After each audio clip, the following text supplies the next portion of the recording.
Us humans have the tendency to rely on visual changes to understand things, right? So it would be easy to see how you look at the brand new $1,299 S25 Ultra and think, wow, that sure looks a lot like last year's $1,299 S24 Ultra.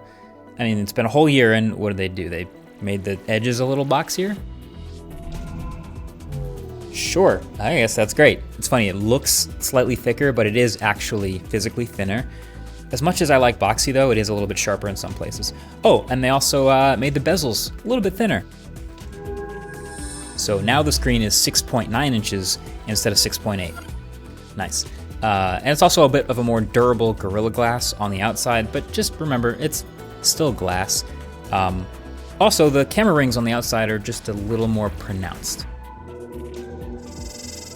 Fancy. You know, but none of this really makes a huge difference to usability. To really understand this phone, you have to look what's happening on the inside.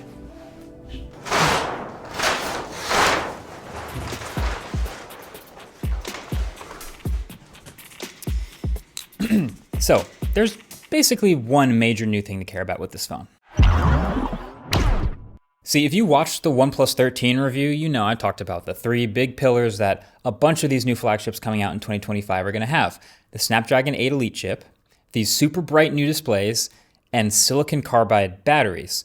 All pretty awesome technologies. But this new S25 Ultra only has one of those things. It has the Snapdragon 8 Elite chip. It also doesn't have IP69. It doesn't add Qi 2 magnets. It doesn't bring back the 10x zoom, or even add high-frequency PWM dimming. They even actually downgraded the S Pen, which I'll get to in a minute. They have just played it incredibly safe with this phone. They just took last year's award-winning flagship phone and did the bare minimum, a spec bump. And here's the thing, Samsung in the US has risen to this point where that's kinda all we realistically expect from them anymore. It's kind of the same thing with the iPhone, by the way, because in places like the US, where they're huge, they just actually don't have pressure to compete directly against the Vivos and Xiaomis and Oppos of the world, because those guys don't have any meaningful traction in the US. So Samsung has established themselves as the go-to safe option for so many people. So now that they have, of course they're playing it safe. So I and other reviewers will say things like, well, if you want another great phone but has a brighter display, IP69, a way better battery life, faster charging, and a $400 lower price tag, you can get a OnePlus 13, and it'll be awesome. Now, you won't really find it in most carrier stores around here, but you can find it if you know what you're looking for. And it doesn't really work with every carrier. Like Verizon, you can forget about it, but I can't daily it on AT&T only really because they don't support Wi-Fi calling on devices that aren't officially carried by them. So in this soundproof video studio, I can't make calls all the time. So it's just brutal for me, but you could probably still make it work. Or how about if you just want a flagship with better cameras across the board, Vivo X200 Pro. It's the obvious choice. You'll have to import it if you know what you're doing. And most people don't, but that's a good option. And look, I could go on, but here, as long as people in the US buy their phones from carriers, which they do, and as long as they keep putting out phones that play it safe and don't totally suck, which they are, then they will continue to be the go-to and people will just keep buying them and they will never feel threatened. So this phone plays it safe, doesn't totally suck. That new Snapdragon 8 Elite chip is really good. It's the best part of this phone, honestly, compared to last year. The phone is fast as hell. It benchmarks crazy high, rivaling Apple's A18 Pro chip. It's a little lower in single core, but it's actually higher in multi-core. And using this phone, it's just so smooth. It's smoother and more efficient than ever before. So I have nothing but good things to say about the performance. Samsung also paired that chip with a 40% larger vapor chamber, and none of my regular use has gotten anywhere near warming up this phone. And it looks like all the international versions of the S25s are all gonna get this new chip. So no Exynos chips in certain regions. Everyone is gonna enjoy this performance. But that's also all gonna be true about basically every other flagship that comes out in the Android world for the next 10, 11 months. So if you pick this phone, it won't be because of the chip, it will be because of Samsung's stuff, all their software, One UI 7, and the AI features they've chosen to add. So Samsung software is good. It just got this big overhaul with One UI 7 on top of Android 15. And the longer I use it, honestly, the more I like it. I do keep seeing features that are clearly inspired by iOS, which is totally normal, but they've kind of done it in their own way. So like instead of the total dynamic island copycat like OnePlus did, they have this new now bar at a more reachable spot at the bottom of the phone that shows ongoing activities like timers with Samsung's timer, or ongoing navigation instructions with Google Maps, or media with Spotify. And if you click it, it'll expand and give you more info. So that's nice. Or the new notification shade, which is swipe down from the right for quick controls or swipe down from the left for notifications. Where have we seen that before? But with this one, you can actually then swipe back and forth between them, and you can change which side is which in the settings if you want to. So that's nice. The new lock screen customization is also clearly inspired. Hold down on your lock screen to bring it up, play with the clock placement and the styling and font weights. But there are way more styles and options with Samsung's here. And then, of course, there's all the new AI stuff, some of which is good, some of which is pretty weak, I've found. So I've used the object eraser in the Photos app, for example, a few times. It's really good. If you ever need to remove a background object with AI generative fill, this is one of the best ones. The natural language search in the settings and the gallery also really good. I love just being able to find a setting buried in there with hundreds of available options just by saying the right thing. And finding an old photo by describing it is even more cool, and it actually works. AI select is decent. I was hoping it would be a little more responsive and react more obviously to different contexts on my screen, but I like that it lets you quickly summarize something text related or make a GIF quickly from something like a video. I'm still more of a circle to search guy though. The daily briefs though, honestly, not that good. Every time I click it, I wonder why it's being shown to me. It's barely AI. It's just here's your calendar again, here's the weather again, here's a single random news story and maybe a Spotify playlist. That's it. I'm gonna turn this one off. But worst of all is actually the unknown cost. See, I don't know if you caught it, but Samsung's messaging about all these AI features has been, they're the greatest thing ever. They're the biggest new features on these phones, but also free until the end of 2025, but then what? They haven't said. So, clearly these AI features, they've cost some money to develop and they cost some money to run. And so they're free for now, but we don't really know at what point is Samsung going to start charging for them? How much are they going to charge?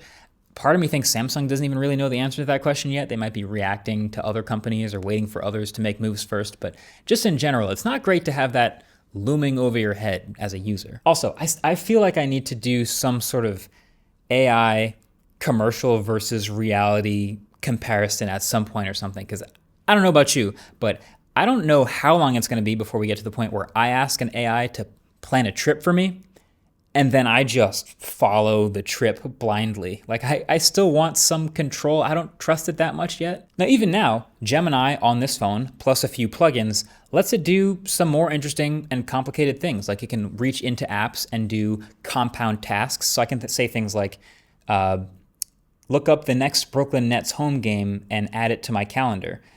And it'll do it. And I've done stuff like that and been impressed, but then I'll see one or two little errors in it and it's not quite 100% accurate. And then it kind of breaks the illusion of the magic. And I don't feel like I would trust it to do the bigger things. So that's a story for another day though. Here's something about this phone though that really summarizes so many of the thoughts I've had about it. This is one of the only phones with this, the S Pen, a super precise stylus that fits into the side of the phone.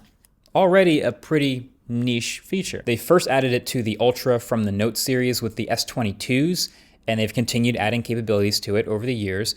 This year, Samsung removed the Bluetooth functionality from the S Pen, which means it can no longer be used as a remote control shutter for the camera or for any of the media playback controls. And the old S Pen, which does that stuff on the old phone, doesn't fit in the new phone. So they took a feature away. And the justification was, well, the data shows that people didn't really use it. Less than 1% of people ever actually activated that feature on the phone, so we just got rid of it. And logically, I guess that does make sense, but if you follow that logic out, many people never even use the stylus at all. Why not remove that? And I think the answer is right in the name. It's supposed to be the Ultra. It's supposed to be the phone for cramming in tons of extra features, extra little things for the small amount of people who will actually use them and notice them and love them. If we didn't want all that, we'd just get a regular S25. Like Samsung, you know you just added log to the camera app, right? Like, this is a feature almost no one is going to even know their phone has, but for the people who will use it, like maybe a YouTube creator who has an entire car channel that they run where they just shoot it on phones, it's awesome. It's going to be a great feature. But, okay, it doesn't add to the bill of materials, so I guess you don't have to get rid of that. But what about the new 50 megapixel ultra-wide camera? It's been a genuinely nice upgrade. It still bins to 12 megapixels, but all of my ultra-wide shots now are much sharper corner to corner, and in darker light, the better sensor gathers more light and gives more usable images consistently. It's something a lot of people wouldn't have noticed, but in the Ultra, it's worth it. So when Samsung says they got rid of the Bluetooth and downgraded the S Pen, it's not that that decision doesn't make logical sense, it's just that we wanted the reason to be we got rid of that so we could fit in this other awesome feature that we just shoved into this phone because it's crammed with useful stuff. But there's none of that. Like, this phone is supposed to be the best that they can offer. It's in the name, it's what we pay the premium for, but this specific decision it's just the most obvious example of we're not really concerned actually about that here. It's more like we could save a few cents per unit and continue to appeal towards the masses. I'm gonna go ahead and guess that's why this phone also doesn't have a silicon carbide battery. I'm gonna guess that's why they didn't spring for IP69 certification. I'm guessing that's also why they didn't add G2 magnets into the phone itself, because even without that stuff, this phone is still fine. Honestly, it's still really good. Even without a huge display upgrade, this is still absolutely one of the best displays. Super crisp, very bright, high refresh rate LTPO, and it's got that underrated anti-reflective coating. Media looks great on it. Games look great on it. It's just not the best. The new chip works wonders with efficiency, and battery life has been awesome on this phone. I've ended days with 30-40% left, but it's not the best. But hey, it's still awesome. The rest of the cameras beyond this ultra-wide are basically staying the same as last year, and they've turned out to be totally fine too. Plenty of speed, great autofocus, a little bright sometimes and kind of overprocessed, but that's the Samsung thing for a while. They're awesome, but not the best. This phone, this S25 Ultra, is awesome, but it's missed out on an opportunity to be the best. And I think for $1,299, it's fair to expect the best. So it's been fascinating watching the competition catch right back up, watching the lack of pressure show itself. And it's crazy how fast we went from last year being like, why would you buy anything else? To this year saying, you could buy anything else. Now, a couple other things that didn't quite fit into the rest of this review/rant. One, the battery does seem to charge a little bit faster. Not a lot faster, but a little bit faster. And the hardware in general, I think it feels a little more generic, yes, but there's still some thoughtful stuff. Like, they flipped the SIM card tray to the opposite orientation, which doesn't sound like much, but more than once I've poked the microphone of a phone instead of the SIM card ejector port because of a confusing location, so I appreciate that. The regular S25 and S25 Plus have basically every single software and AI feature that I've talked about for this entire video, and the new Snapdragon 8 Elite chip. So my initial thoughts about maybe the cost of the Snapdragon 8 Elite for Galaxy being like a big bump, making them feel the pressure, trying to squeeze down like other cost savings on the phone, taking out Bluetooth from the S Pen. I thought that might hold water, but not anymore, because these phones still have it, and they are $799 and $999, and probably a better value for most people. Before the enthusiasts, those of you who would watch a whole 18-minute YouTube video on a new phone before choosing to buy it or not, now you know. The tables have turned. But also now, shout out to Best Buy for sponsoring this portion of the video. Whether you're upgrading to the latest Galaxy S25 Ultra or looking to try something else, Best Buy has what you need. You can shop online at the link below or in store at Best Buy. Thanks for watching. Catch you guys in the next one. Peace.